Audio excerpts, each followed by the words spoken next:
This fourth Sunday of Easter is traditionally called Good Shepherd Sunday. You can see why.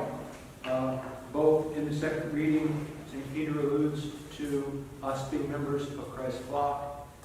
And then in the Gospel from John, we have Jesus using the image of the sheep gate.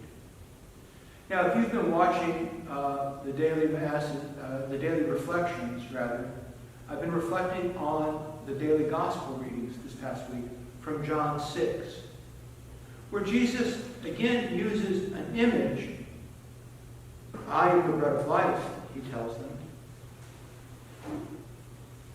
But these two images are very different. Because in the bread of life discourse, it says, I am the bread of life. I am the bread of life. Whoever eats my flesh and drinks my blood will live forever. My flesh is real food. My blood is real drink. He keeps raising the stakes.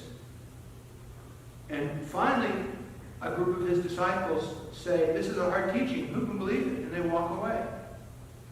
And Jesus doesn't chase them down because they understand he's asking them to believe in his Eucharistic presence in what appears to be bread and wine. But the exact opposite happens today in this what John calls this figure of speech, this image of the sheep gate. Jesus tells the story. They don't get it, so he comes back and clarifies it. That's why we've always got to be careful when we're reading Scripture to understand what exactly we're reading and put it into the context of the broader book and, of course, into the broader Bible itself. So today, Jesus tells us he's the sheep gate and the shepherd. And the sheep follow him because they know his voice. But they don't follow a stranger's voice. Well, for many of us who don't spend enough time in prayer, it's hard for us to identify the voice of Jesus.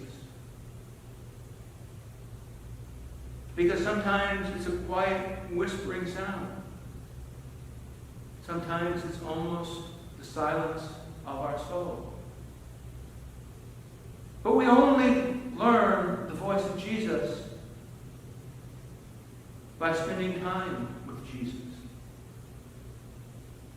In prayer, through Scripture, through the celebration of the sacraments, which I know we are all suffering from the loss of that right now, and hopefully in the not too distant future we'll get back to regular masses, even under some social distancing guidelines that we're really not sure of yet.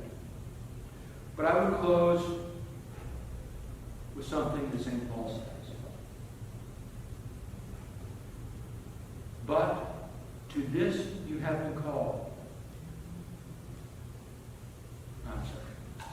Beloved, if you are patient when you suffer for doing what is good, this is a grace before God.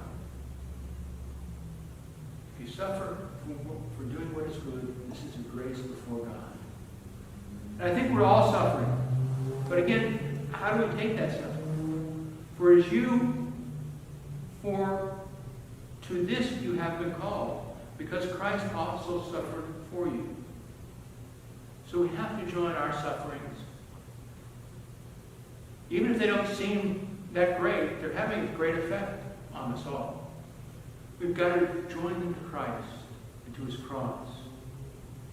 And in doing so, perhaps we can more clearly recognize his voice, so we can more closely follow the shepherd.